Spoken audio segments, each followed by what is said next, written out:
सत्यमेव जयते। Physical science के चैप्टर सेकंड में आपका स्वागत है। सीबीएसई का जो चैप्टर सेकंड है आपका children and human in sports. तो यहाँ सबसे पहले तो मैं बता दूं कि चैप्टर 1 से मैंने जो स्टार्ट किया है तो वहाँ पर मैंने 6 पब्लिकेशन की किताबें, 6 डिफरेंट पब्लिकेशन किताबों का सहारा लिया है। तो उनका शुक्रिया अदा करने के लिए उनका नाम मैं ले लेता हूँ। सुल्तान चंद की किताब जो डॉक्टर लवलीना नादिर और डॉक्टर अनिल नादिर के द्वारा लिखा गया है, और विश्वास पब्लिकेशन जो सुशील त्यागी जी के द्वारा लिखा गया है। अविचल प्रकाशन का जो बुक है जिसमें वीडी शर्मा और वीरेंद्र सिंह जी ने लिखा है। ओसवाल पब्लिकेशन जो सीयूटी की किताब आती है अंडर ग्रेजुएट के लिए, और ओसवाल के ही सीबीएसई क्वेश्चन बैंक जो आता है, ये दोनों से भी हम लोगों ने क्वेश्चंस लिया है। कैंडिड पब्लिकेशन का संजय कुंद्रा द्वारा जो लिखी गई किताब है उससे हम लोगों ने लिया है। और सरस्वती पब्लिकेशन किताब जो डॉक्टर वीके शर्मा ने लिखा है उनका, इन सब किताबों का हमने सहारा लिया है। इन सब से क्वेश्चन हम लोगों ने लिया है। लेकिन जब एक्सप्लेनेशन में करूंगा तो जिस क्वेश्चन से रिलेटेड और कोई क्वेश्चन प्रोबेबल बनता है वो भी मैं बता दूंगा, ताकि जब अगर आप क्वेश्चंस देखें तो उसके रिलेटेड क्या क्या क्वेश्चंस और बन सकते हैं वो भी आपके दिमाग में आ जाए। पिछला चैप्टर 1 मैंने बनाया था तो वहाँ मुझे किसी ने बताया कि सर असर्शन और रीजनिंग वाला क्वेश्चन छूट गया है। तो पहला मैं वहीं से स्टार्ट लेता हूँ कि पिछला चैप्टर का छूट गया उसको थोड़ा सा इंक्लूड कर देता हूँ कि किस तरह से उसको आप टच करेंगे और किस तरह से आप सही उसको बना पाएंगे। तो उसमें देखिए जो सीबीएसई कहती है उसमें 4 ऑप्शंस आपके रहेंगे असर्शन रीजनिंग में। तो चैप्टर 1 का थोड़ा सा मैं एग्जाम्पल देके उसके बाद, क्योंकि वो क्वेश्चन मेरा छूटा हुआ था वहाँ का, तो वहाँ से मैं आगे बढ़ता हूँ। एक चीज़ तो निश्चित है कि दोनों गलत नहीं होंगे, यानी या तो असर्शन गलत होगा या रीजनिंग गलत होगा।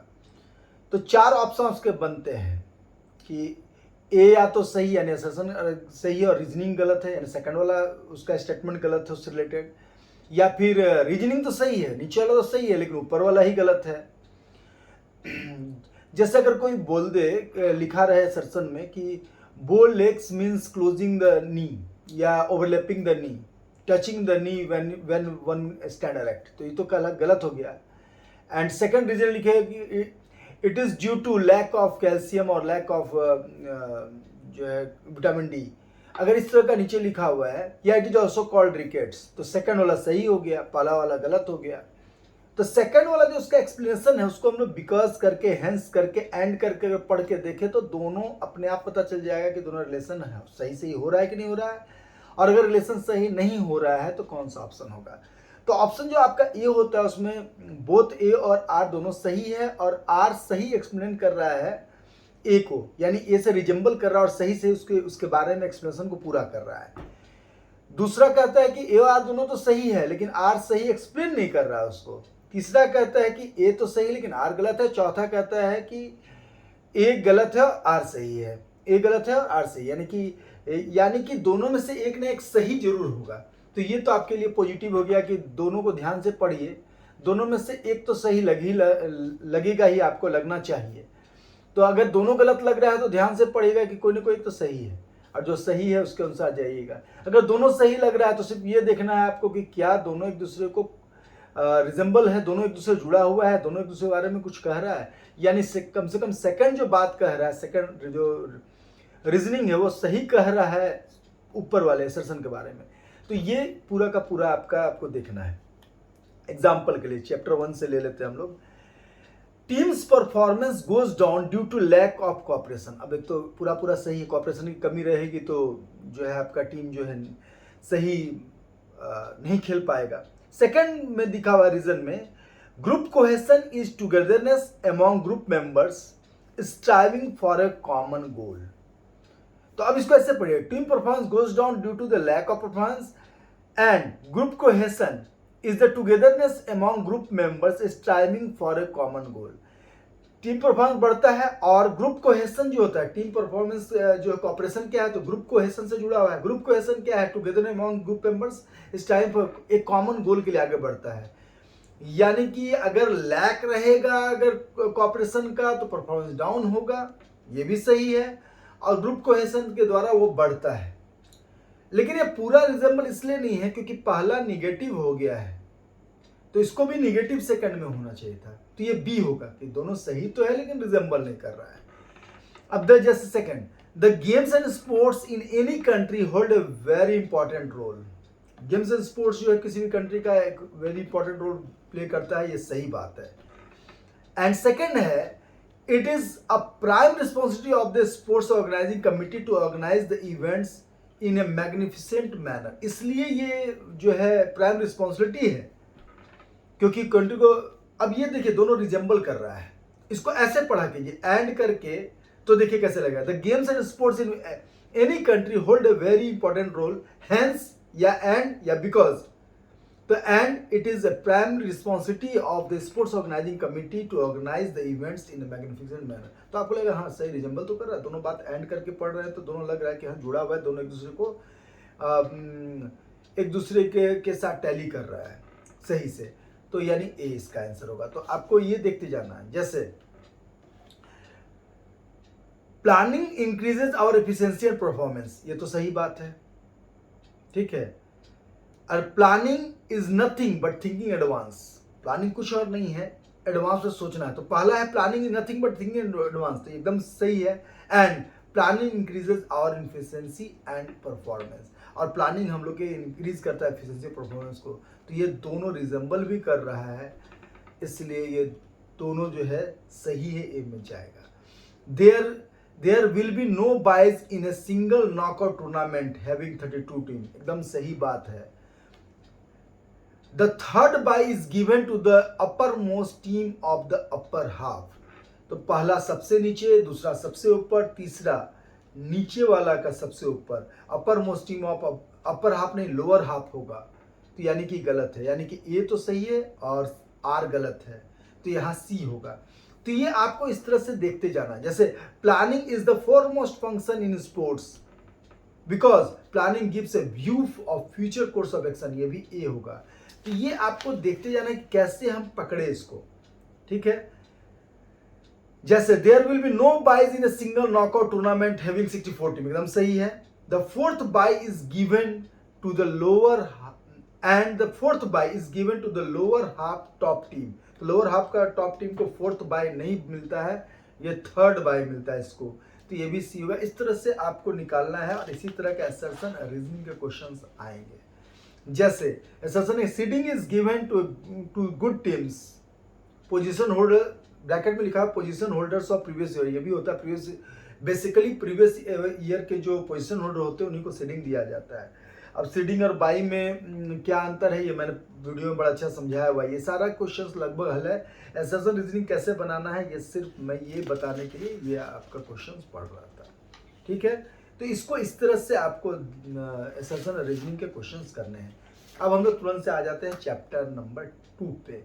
तो चैप्टर नंबर 2 का भी स्टार्ट हम लोग असर्शन रीजनिंग से ही कर दिया जाए, ताकि फिर आगे हम ऑब्जेक्टिव को टच करें, ज़्यादा अच्छा है। अब यहाँ है चैप्टर 2 में, ऑल बैकवर्ड बेंडिंग एक्सरसाइजेज और आसन should be done for curing kyphosis, इस तरह से भुजंगासन जैसा। तो ये एकदम सही है, क्योंकि जितने बैकवर्ड बेंडिंग एक्सरसाइजेज सारे किफोसिस को ऊपर वाले इसको सही करते हैं। अब देखिए किफोसिस, लोडोसिस, स्कोलियोसिस पे बहुत सारा क्वेश्चन आएगा। ये आएगा कि स्पाइनल कर्वेचर कौन कौन है, तो उसमें ये 3 ऑप्शन में आएगा। तो सारे क्वेश्चन जो है आपको इस तरह से देखने की कैसे रिजेंबल करते हो, मैं एक एक करके वो समझाते जाऊँ, क्योंकि अब चैप्टर 2 की ही बात है। चैप्टर 2 को मुझे अच्छे से समझाना है। चैप्टर 1 के लिए मैंने काफ़ी डिस्क्रिप्टिव लगभग 1 घंटे का एक वीडियो बना रखा है, और वो उसका लिंक भी मैं इसके डिस्क्रिप्शन डाल दूंगा, अगर मान लीजिए कोई खोजने में किसी को दिक्कत हुई तो। ऑल बैकवर्ड बेंडिंग एक्सरसाइज, ये सही है। Reason because they help spine muscle to become strong, क्योंकि वो स्पाइन मसल को स्ट्रॉन्ग करते हैं। तो स्पाइन मसल को स्ट्रॉन्ग करेंगे तो कोई भी तरह का वो दिक्कत, कोई भी तरह की दिक्कत नहीं होगी। तो उसके अनुसार आपको देख के चलना है कि ये दोनों एक दूसरे को रिजेंबल कर रहा है। जैसे तो आपको ए बी सी डी में उससे आंसर देना है कि ए और बी ऑल बैकवर्ड बेंडिंग कर रहा है, वो सही है, because they help spine muscle to become strong. लेकिन ये पूरा रिजेंबल नहीं कर रहा, क्योंकि स्पाइन मसल स्ट्रॉन्ग नहीं करना है, स्पाइन मसल को बैकवर्ड ले जाना है, तभी ये फायदा करेगा। यानी ये बी होगा इसका आंसर। यानी दोनों सही तो है, लेकिन ये ए को पूरा प्रूफ नहीं कर रहा बी वाला। जैसे असर्शन रीजनिंग में देखिए, during menarche no physical activity should be done. तो ये मुझे गलत लग रहा है, क्योंकि मीनार कोई फिजिकल एक्टिविटी नहीं करे ऐसा नहीं है, फिजिकल एक्टिविटी कर सकते हैं आप, स्टेनियस नहीं कर सकते हैं। Reason because it causes excessive bleeding in female. ये थोड़ा सही लग रहा है, क्योंकि अगर ज़्यादा फिजिकल एक्सरसाइज करेंगे तब ये फिर जो है स्टेनियस करेंगे तब। तो मुझे लगता है ये डी है, डी में है कि आर तो ट्रू है लेकिन ए फॉल्स है, माने कि एकदम नहीं करना चाहिए, ये गलत है। ठीक है,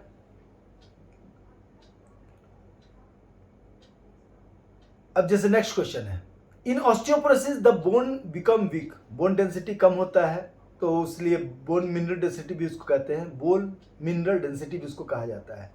तो ऑस्टियोपोरोसिस में बोन बिकम वीक, ये सही है। And extra calcium should be taken by female during the female athlete tried problem, और ये भी एकदम रिजेंबल कर रहा है, इसीलिए या in osteoporosis the bone become weak therefore, देखिए हैंड्स लगा ले, देयरफॉर एंड लगा के पढ़ लीजिए, दोनों अलग अलग लिखा हुआ है, मैं लगा रहा हूं ताकि आपको किस तरह से पढ़ना है दोनों को, ये मैं बता रहा हूं। एसेसरी रीजनिंग को या तो एंड लगा के या हैंड्स लगा के या देयरफॉर लगा के पढ़िएगा, तभी क्लैरिटी आएगी कि दोनों जुड़ रहा है कि नहीं। जैसे यहाँ पर कुछ अलग अलग लिखा हुआ है कि इन ऑस्टियोपोरोसिस फिर एक्स्ट्रा कैल्शियम लिखा हुआ है, लेकिन मैं दोनों को जोड़ के पढ़ रहा हूँ कि in osteoporosis the bone become weak, therefore extra calcium should be taken by female during female athlete triad problem। तीन तरह के फीमेल एथलीट ट्राइड है, मान तीन बेसिक प्रॉब्लम है जो कि 1990s से ही जो है महसूस किया जाने लगा था। 1992 में इसके बारे में पूरा प्रयोग हुआ और तीन चीज़ों को बेसिक माना गया है। कौन कौन से? तो एमिनोरिया, ईटिंग डिसऑर्डर और ये ऑस्टियोपोरोसिस। तो ये इसको आप याद रखिएगा हमेशा। तो ये जो है इसको देखिएगा कि ये इसको किस तरह से करना है, ठीक है ना। तो ये ए होगा। इसी तरह सारे क्वेश्चंस जाएंगे। अब knock knees is also known as genu valgum. अब यहाँ देखिए थोड़ा सा मैं नॉलेज भी इसलिए बढ़ा दे रहा हूँ क्योंकि हो सकता है क्वेश्चन कुछ और भी पूछ दे। अब कि गेनु वेलगम क्यों कहा जाता है, तो ये एक लैटिन वर्ड है, इसमें GENU गेनु का मतलब होता है नी, और वेलगम का होता है इनवर्ड कर्वेचर, माने इनसाइड टिल्ट, यानी इनर साइड टिल्ट हुआ तो वेलगम और आउटसाइड टिल्ट हुआ तो वेरम। तो गेनोवेरम मतलब कि उसका अपोजिट, नॉक नीज का अपोजिट क्या होता है? बोलेक्स या रिकेट्स जिसको कहते हैं। तो बोलेक्स या रिकेट्स किसे कहते हैं? उसमें वाइड हो जाता है गैप नी में, जब नी इरेक्ट खड़े होने पर सटने लगे तो वो नॉक नीज होता है। दोनों का उल्टा क्या है? दोनों में अगर नॉलेज आपके पास क्लैरिटी है नॉलेज की तो किसी तरह क्वेश्चन पूछे, कोई दिक्कत नहीं है। तो लैटिन वर्ड है गेनु जिसका मतलब था नी, और वेलगम जो है लैटिन वर्ड है वेल्गस से बना है, वेल्गस इसका मतलब होता है इनवर्ड, और वेरम मीन्स आउटवर्ड। तो गेनु वेरम पूछ दिया यानी कि बोलेक्स के बारे में पूछ रहा है, गेनु वेलगम पूछ रहा है यानी कि ये नॉक नीज के पर। तो knock knees also known as genu valgum, सही बात है। It is the postural deformity of legs where legs are bent inward and knees touch or strike each other while walking or running. Even stand erect, दोनों पैर अगर सटाए खड़े होंगे तो भी। Because योग आसन like वृक्षासन या एंड जोड़ दीजिए, एंड योग आसन like vrikshasana, Akash dhanurasana, padmasana, Gomukhasana, pillow exercise in which pillow is kept between legs and person poses the leg, outward toe walking is the soul and soul raised up are remedies। और दोनों एकदम सही है, इसलिए option A होगा क्योंकि दोनों resemble कर रहा है। एक वाला बोल रहा है कि है क्या, दूसरा है कि उसको कैसे ठीक किया जा सकता है। दोनों रिजेंबल कर रहा है, दोनों सही है, इसलिए ए ऑप्शन होगा इसका। फ्लैट फुट इज एन, देखिए ये एसर्शन रीजनिंग के बहाने नॉलेज बढ़ा दे रहा है ताकि आपका ऑब्जेक्टिव्स में भी ये आप अगर इस तरह का टच होगा तो आप तुरंत उसको पकड़ लीजिएगा। Flat foot is an abnormal condition of foot in which the arch of the foot collapse, एकदम सही है। फ्लैट फुट किसको कहते हैं? जब नीचे का जो आर्क है वो खत्म हो जाता है और फ्लैट हो जाता है। With the entire sole of the foot coming into complete और near complete contact with the ground, there is no arch in the foot and the foot is completely flat, एकदम सही है। So it is also known as pes plans or fallen arcs। देखिए यहाँ पर it is also known as pes plans और fallen arcs, ये भी सही है लेकिन उसका रीजन नहीं है कुछ, ये उसको क्लैरिटी सिर्फ दे रहा है कि इसको क्या कहा जाता है। तो इसको आप ऑप्शन बी लेके चलिएगा, क्योंकि यहाँ पर ये क्या कहा जाता है से क्लैरिटी यहाँ नहीं आ रही है। ठीक है, मुझे कभी कभी कंफ्यूजन होता थोड़ा, लेकिन इसको जो है चूंकि अगला का अगर उसको एंड करने पर थोड़ा क्लैरिटी आ रही है कि एंड करके दोनों पढ़ने पर क्लैरिटी आ रही है, जैसे पहले वाले में था कि नॉक नीच कहा जाता है और ये आसन उसको ठीक करता है, तो इसमें ज़्यादा क्लैरिटी आ रही थी, क्योंकि वो सेकंड वाला जो होता है उसमें जो है एक्सप्लेनेशन उसका होना चाहिए। जैसे देखिए पहला लिखा हुआ कि both A and R true and R is the correct explanation of A, तो करेक्ट एक्सप्लेनेशन उसका आगे वाला नहीं, क्योंकि आगे ही एक्सप्लेन ज़्यादा है, तो इसलिए मुझे बी लग रहा है। और आप लोगों को अगर कुछ और लग रहा है या किताब में कहीं कुछ और आपको दिखे तो आप कमेंट सेक्शन में बोल सकते हैं कि सर थोड़ा सा कंफ्यूजन यहाँ लगा। गेनु वेरगम और pigeon toe is also known as bowlegs, तो सर गेनुवेरम जो मैंने पहले ही कहा था, गेनुवेलगम कहा जाता है नॉकनीज को, और गेनुवेरम कहा जाता है ये बोलेक्स को। तो यहाँ वही लिख रहा है गेनुवेरम, और पीजन टो भी कहा जाता है, also known as bowlegs. The person is told to run fast on the toes on a clean surface using good quality of shoes, एकदम गलत है, इससे कोई इसे रिजेंबल नहीं है, इसलिए ये सी होगा, क्योंकि ए तो ट्रू है लेकिन आर फॉल्स है, क्योंकि इससे कहीं कोई मतलब ही नहीं है, एकदम गलत है कि खाली पैर दौड़ने तेज दौड़ने से अगर कुछ हो जाए तो क्लीन सरफेस पे फिसल के गिरने का ज़्यादा डर है। इसका किसी भी से भी रिलेशन नहीं, किसी तरह की पोस्चरल डिफॉर्मिटी से रिलेशन नहीं है। 7 टाइप्स ऑफ पोस्चरल डिफॉर्मिटी आपके सिलेबस में है। मैं इसको और ज़्यादा ये करने के लिए, डिस्क्राइब करने के लिए और नॉलेज आपको बढ़ाने के लिए डिस्क्रिप्शन में जो मैंने पहले वीडियोस बनाए हुए हैं children and sports and women sports का अलग अलग चैप्टर करके, वो जो है दोनों का मिला दिया गया है, तो पहले का जो है उसको भी मैं डाल दूंगा, किसी को मन है नॉलेज बढ़ाने का तो वहाँ से उसको देख सकते हैं। There exaggeration curvature of upper back spine, that is there is abnormal curvature spine and back.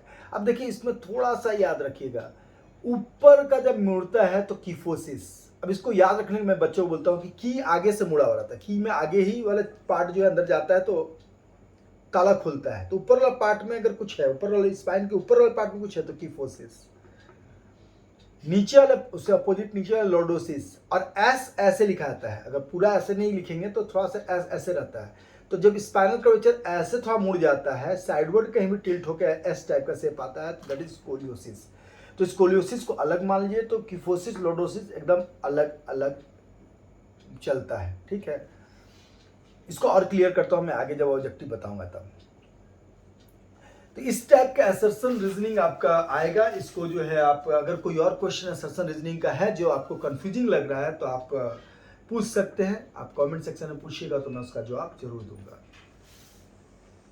अब हम लोग आ जाते हैं फटाफट क्वेश्चन ऑब्जेक्टिव्स में।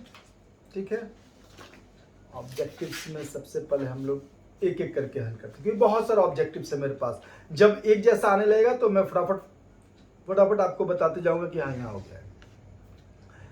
Dash refers to decrease in bone mineral density, bone mineral density या बोन मास डेंसिटी, इसका अगर क्षय हो रहा है तो उसको क्या कहते हैं, ऑस्टियोपोरोसिस। याद रखिएगा, ऑप्शन कोई भी हो ऑस्टियोपोरोसिस मारना वहां। Dash is also known as hunchback और राउंड अपर बैक, कीफोसिस। मैंने कहा अपर वाला कभी भी होगा तो कीफोसिस। बो लेग्स को इज ऑल्सो कॉल्ड, तो मैंने पहले ही बता दिया, बो लेग्स और रिकेट्स, उसको रिकेट्स कहते हैं। Kyphosis, lordosis and dash are 3 types of spinal deformity. तो यहां पर आपको लिखना है कीफोसिस लोडोसिस लिखा है तो स्कोलियोसिस छूटा हुआ है। ठीक है, एक पहले कीफो लोडोसिस चौथा भी पढ़ा जाता था लेकिन अब इसको छोड़ दिया गया है। Female athlete triad is a syndrome in which osteoporosis, amenorrhoea and dash are included. तो यहाँ पर होगा ईटिंग डिसऑर्डर। 3 तरह के फीमेल एथलीट ट्राइड है, osteoporosis, amenorrhoea and eating disorder. ठीक है, तो इस तरह से है। नॉर्मल मेंस्ट्रुअल साइकिल कितना से कितना होता है, तो कितना भी कंफ्यूज करे, 21 to 35 सबसे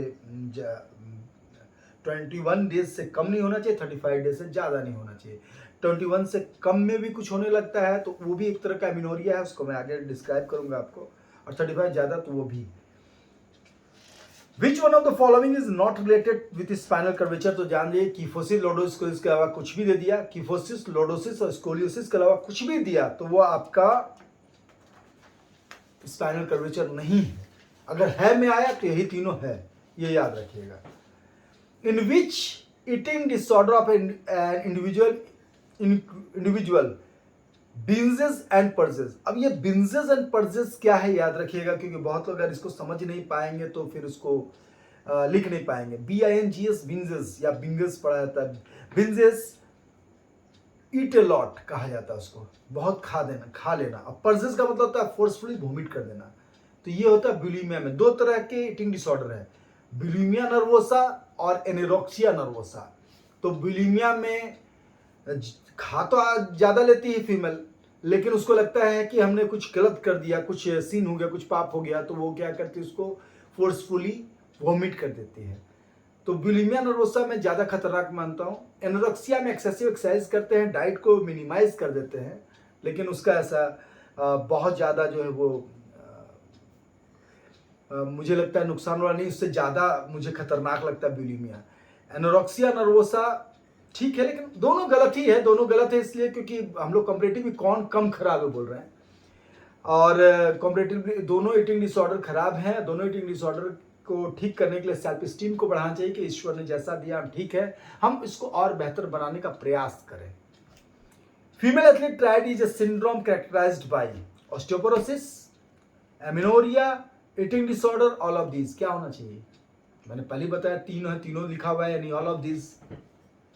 देखिए ऑल ऑफ दिस का कुछ कुछ आ रहा है, तो उसके बहाने आप कुछ कुछ नॉलेज बढ़ जाएगा कि इसमें से कोई रहा तो उसको चुनना है, नहीं रहा तो उसको हटाना है, और तीनों रहा तो चौथा मारना। जैसे अभी 3-4 क्वेश्चन लगातार वैसा ही है। Which one of the following factors leads to osteoporosis among women athlete. Women athlete को ऑस्टियोपोरोसिस का बढ़ावा, यानी कि हड्डी का जो क्षय होता है, बोन डेंसिटी या बोन मास डेंसिटी या बोन मिनरल डेंसिटी जो क्षय होता है, उसका कारण क्या है। तो A insufficient calcium in diet, B amenorrhea कारण, एमिनोरिया यानी कि बहुत ज़्यादा एक्सेसिव इरेगुलर जो मेंस्ट्रुअल साइकिल हो जाता है उसके कारण, ईटिंग डिसऑर्डर्स के चलते, चौथा ऑल ऑफ दीज। तो यहाँ ऑल ऑफ दीज है, यानी इसी बहाने आप जान गए कि बेसिक कॉजेज क्या क्या है। यानी इनसफिशियंट कैल्शियम डाइट रहेगा, इनसफिशिएंट डाइट भी लिखा तो भी चलेगा। एमिनोरिया ईटिंग डिसऑर्डर्स के चलते क्या होता है, ऑस्टियोपोरोसिस होता है।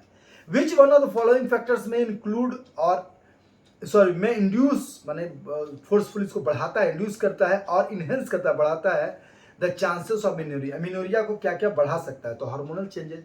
तो हार्मोनल चेंज तो बेसिक कॉज है ही।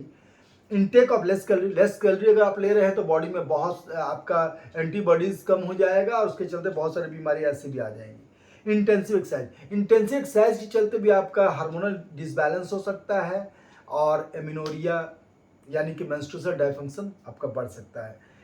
तो ये ऑल ऑफ दीज होगा। तो इसी बहाने आप ये भी जान गए एमिनोरिया के बेसिक कॉजेज क्या क्या है, यानी हार्मोनल चेंजेज है, इनटेक ऑफ लेस कैलोरीज है, इंटेंसिव एक्सरसाइज है। Which of the following factors may enhance the chances of osteoporosis among the female athlete tried? Osteoporosis, ये सेम क्वेश्चन ऊपर वाला आ गया है, इसलिए इसको डील करने की जरूरत नहीं है। Which one of the following postural deformity is opposite to knock knees position. Knock knees का उल्टा मैंने पहले बताया बोलेक्स। अगर रिकेट्स भी अगर ऑप्शन में तो रिकेट्स भी उसमें आएगा, क्योंकि दोनों सिनोनिम्स है। Which one of the following is not a condition of female athlete tried. तो फीमेल एथलीट ट्राइड में 3 चीज मैंने बता दी, ईटिंग डिसऑर्डर, एमिनोरिया और ऑस्टियोपोरोसिस के अलावा कुछ भी रहे तो चौथा इसमें सेंसरी प्रोसेसिंग डिसऑर्डर डाल दिया है। तो आप आराम से क्या है आपको आता है, तो क्या गलत लिखा हुआ आप आराम से छाट लेंगे। इन which eating disorder and individual बिंजेस और पर्जेस या बिंजेस एंड पर्जेस, तो उस वो सारा होता है जबरदस्ती खा लेना ज़्यादा और फिर फोर्सफुली वोमिट करना, ये बुलिमिया नर्वोसा में होता है। The arch of the foot is related in which posture. Arch of the foot मिट गया, क्या है, फ्लैट फुट। तो स्कोलियोसिस, लॉर्डोसिस, किफोसिस और फ्लैट फुट लिखा हुआ, आराम से आप चुन सकते हो उसमें। Lateral curve in your spine is known as, lateral curve इस तरह से, तो हो गया स्कोलियोसिस। उसके बाद लास्ट है lordosis, also known as inward curvature जो स्पाइन को लोडोसिस कहा जाता है। ठीक है। Which one of the following is eating disorder, तो आप जानते हैं कि बुलिमिया और एनोरेक्सिया दो ही है, तो बाकी कुछ भी लिखा रहे आपको हटा देना है।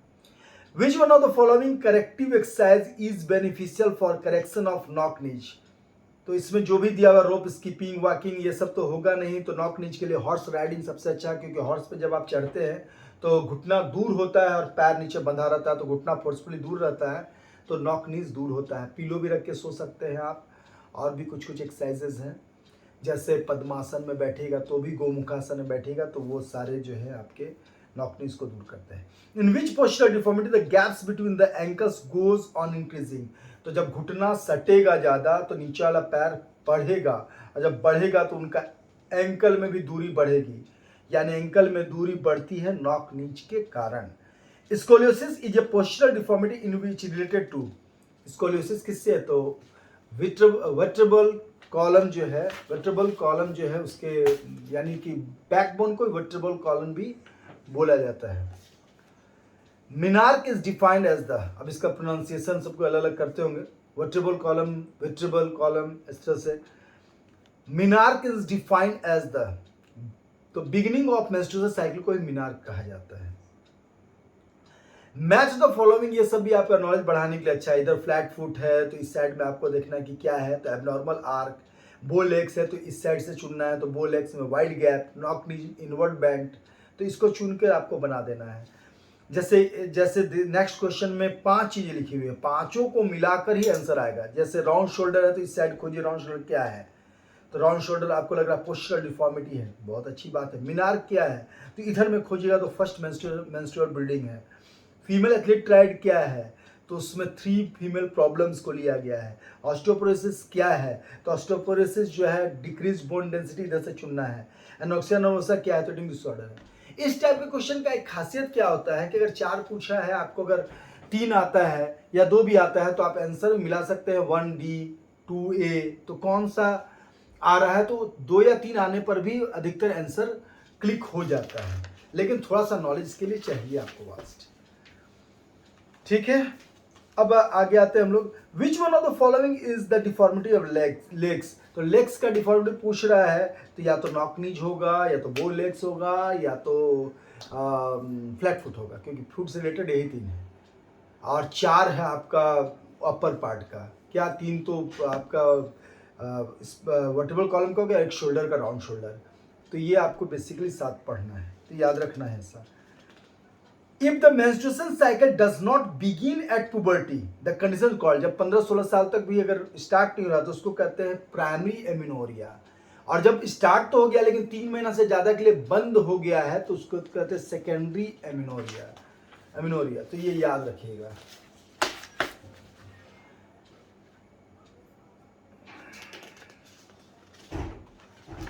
इसमें ट्रू फॉल्स भी हम लिखे हैं लेकिन काफ़ी लंबा हो जाएगा। जैसे postural deformity most often are the result of problems with either, इसमें ट्रू पढ़ देते हैं ताकि आपके पास फैक्ट्स दिमाग में आ जाए, फॉल्स को छोड़ देते हैं। कारण क्या है कि ट्रू वाला दिमाग में ज़्यादा अच्छा रहेगा, आपको कहीं क्लिक कर देगा। Postural deformity most often are a result of problems with either the spine और द लिम्स, तो पोस्चरल में 2 ही चीज़ें होते हैं, या तो हाथ पैर का होगा या फिर रीढ़ की हड्डी का होगा, सही है। Knock knees causes knee to touch each other, सही है। यानी कि इसको दिमाग में रखिएगा। Bhujangasana can help correct kyphosis, याद रखिएगा। Abdominal muscle plays a important role in maintaining posture, abdominal muscle में दम रहेगा तो आपका पोस्चर थोड़ा ठीक रहेगा, सही है। Knock knees deformity which is skeletal in origin, basically skeletal में ही प्रॉब्लम होने से ही शुरू होता है नॉक नीज, तो ये भी सही है। लोडोसिस या डिफॉर्मिटी ऑफ द स्पाइन, सही है। In flat foot the curve of the sole of the foot is missing, curve जो सोल है वो मिस कर जाता है तब फ्लैट फुट होता है, सही है। यानी आर्क या कर्व जो बोलिए आर्क मिस करता है।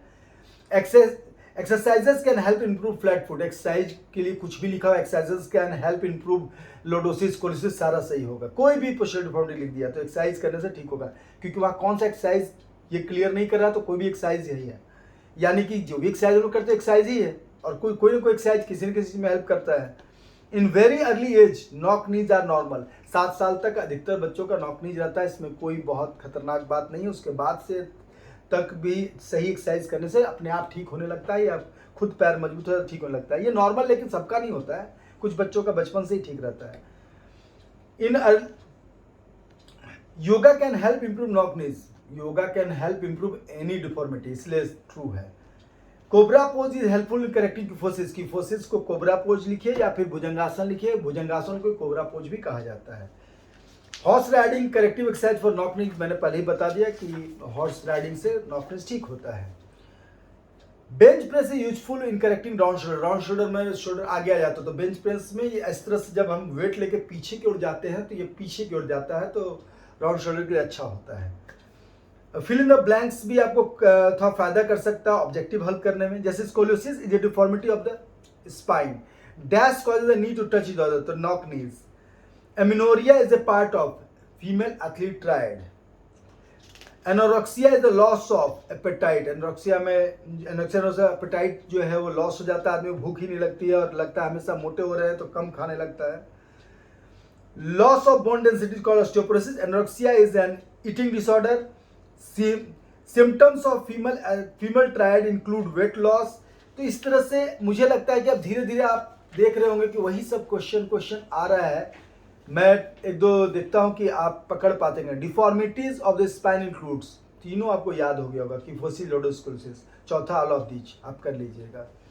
बो लेग्स डिफॉर्मिटी ऑकर्स इन, ये आप आराम से कर लीजिएगा। अब मैं देखता हूं कोई नया तरह का क्वेश्चन अगर मिलता है तभी उसको जो हम लोग टच करते हैं।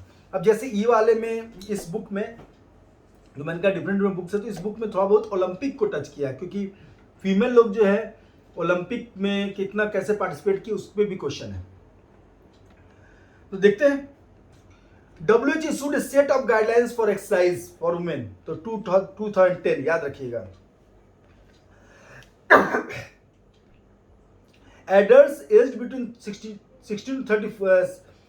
to 64 should do, कितना एक्सरसाइज करना चाहिए, तो 75 to 150 मिनट्स का एक्सरसाइज करना चाहिए वीकली, नॉट डेली, और 150 to 300 minutes of moderate intensity aerobic exercise करना चाहिए।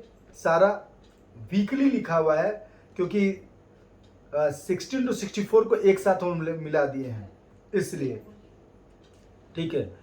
Posture is index of health.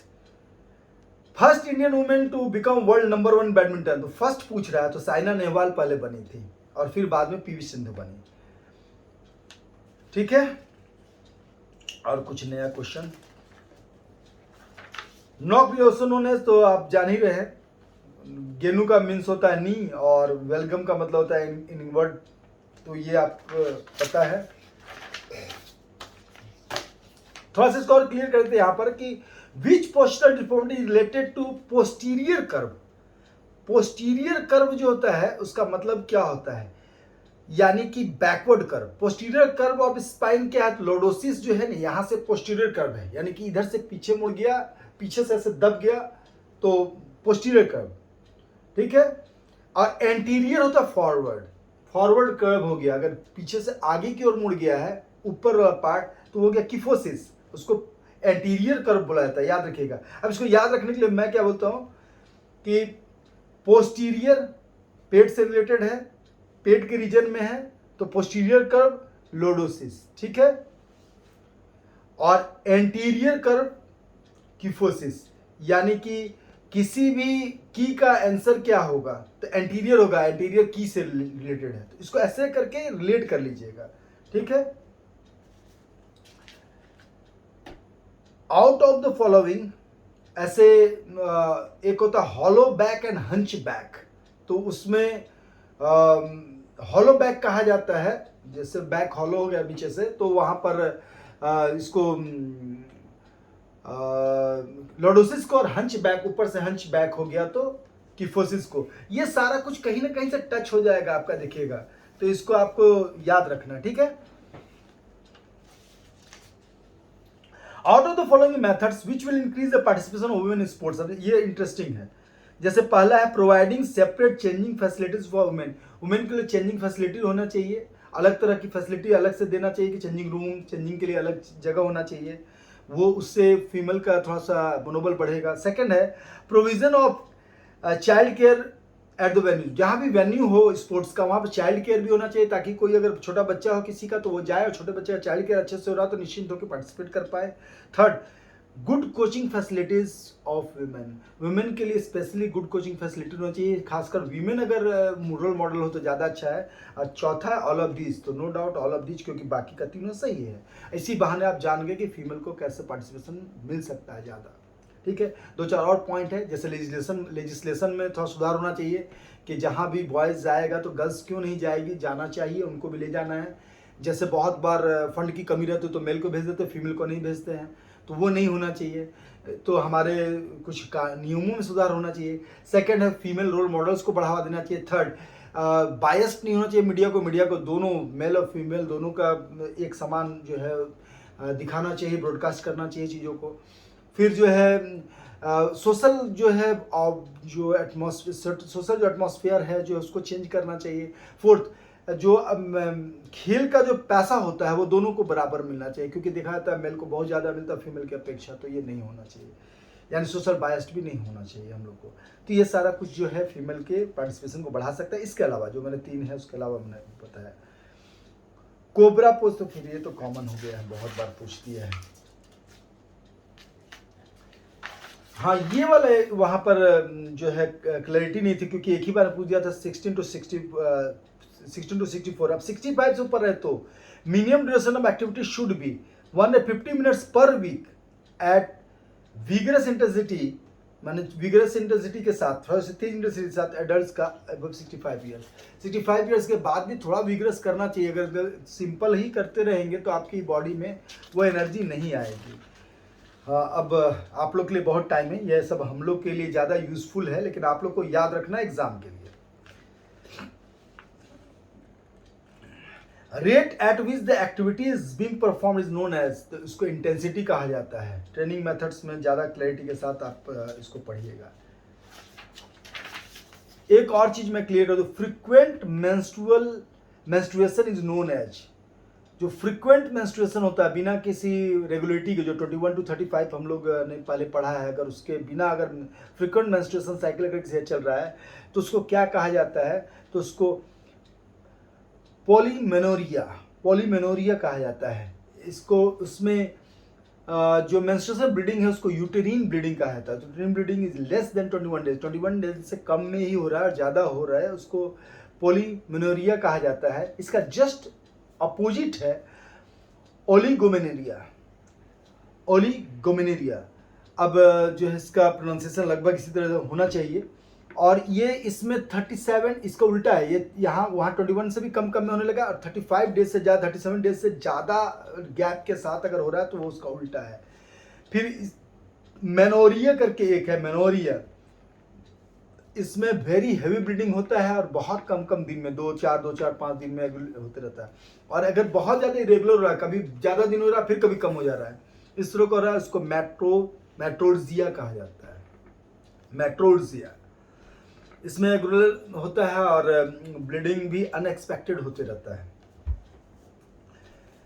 तो ये सारा कुछ से पूछा जा सकता है कि सब एमिनोरिया से ही जुड़ा हुआ है। इतना ज़्यादा डेप्थ में पूछेगा नहीं, पूछे मालूम नहीं, लेकिन चूंकि किताब किसी बुक में दिया हुआ है तो जान लेना अच्छा है, ज़्यादा जानिएगा तो ज़्यादा बेहतर है। If the menstruation cycle does not begin at the property condition primary, और अगर स्टार्ट होके 3 महीना से ज़्यादा रुक जाता है तो सेकेंडरी एमेनोरिया है। और कुछ ऐसा क्वेश्चन दिखेगा तो मैं बताता हूँ कि कुछ नया तरह का क्वेश्चन है।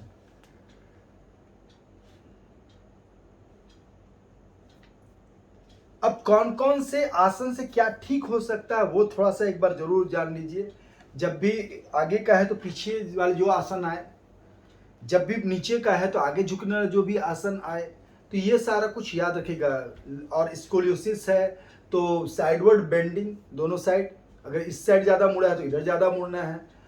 और बीम हैंगिंग एक्सरसाइज सब में फ़ायदा करता है, किफोसिस में भी, लॉर्डोसिस में भी, स्कोलियोसिस में भी, और राउंड शोल्डर में भी, सब में आप सीधा लटकिएगा तो पूरा वेट इस पर पड़ता है, कंधे पर और रीढ़ की हड्डी पर सीधा वेट पड़ता है, तो सारे तरह के जो स्पाइनल कर्वेचर हैं और राउंड शोल्डर, ये सब में मदद मिलता है। तो बीम हैंगिंग कहीं भी लिखा हुआ है तो वो आपका राइट ऑप्शन में होगा किसी तरह के स्पाइनल कर्वेचर के लिए।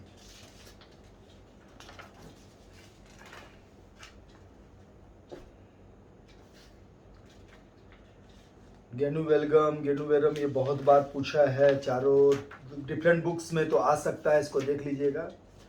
अब मिलाने वाला भी मैंने बता दिया कि अगर नॉक नीज है तो इधर देख लीजिए, बोलेक्स, सिफोसी, लोडोस सब जान गए हैं तो आप मिलाते आराम से मिला सकते हैं। और क्वेश्चन में देख लेता हूँ कोई ऐसा है तो। मेरे समझ से कोई ऐसा क्वेश्चन अब छूटा नहीं है। तो आपको अगर लगता है कि कोई क्वेश्चन अगर छूट रहा है मेरे से, या कोई क्वेश्चन है सेकंड चैप्टर में जो कंफ्यूजिंग है, तो आप जो है वो क्वेश्चन जो है आप मुझसे पूछ लीजिएगा, ठीक है। जैसे एग्जाम्पल के लिए हम लोग लेके चलते हैं स्टार्टिंग ऑफ मेंस्ट्रुअल साइकिल, तो आप खुद ही कर सकते हैं। तो जो है वो बहुत बार बोल दिए मिनार्क है, ईटिंग डिसऑर्डर वो भी मिला सकते हैं, मिनोरिया क्या है। यानी आपको इसमें बेसिकली क्या है ना, फीमेल एथलीट पे बहुत फोकस करना है, पोस्चरल डिफॉर्मिटी फोकस करना है, और इसी से रिलेटेड सारे क्वेश्चन, थोड़ा बहुत एक्सरसाइज गाइडलाइन अगर हल्का फुल्का अगर जानते हैं कि किसके लिए क्या ठीक रहेगा। इतना ही में सारे किताब, जितने भी किताब मैंने देखे 6 तरह के पब्लिकेशन में, यही सब आ रहा है। फिर भी अगर आपको कोई भी क्वेश्चन कहीं कंफ्यूजिंग लिखे तो कमेंट सेक्शन में लिखिएगा, उसका आंसर मैं वहाँ जरूर दूंगा। मैं हर 2-3 दिन में एक बार जरूर चेक कर लेता हूँ अपने चैनल में क्या क्या आ रहा है, और एग्जाम के टाइम में मैं खासकर एक्टिव रहूँगा। तो आप सबको जुड़े रहे, धन्यवाद। मैं कुछ ही दिन में 3rd चैप्टर भी पब्लिश करता हूँ, तब तक के लिए साथ बने रहिए।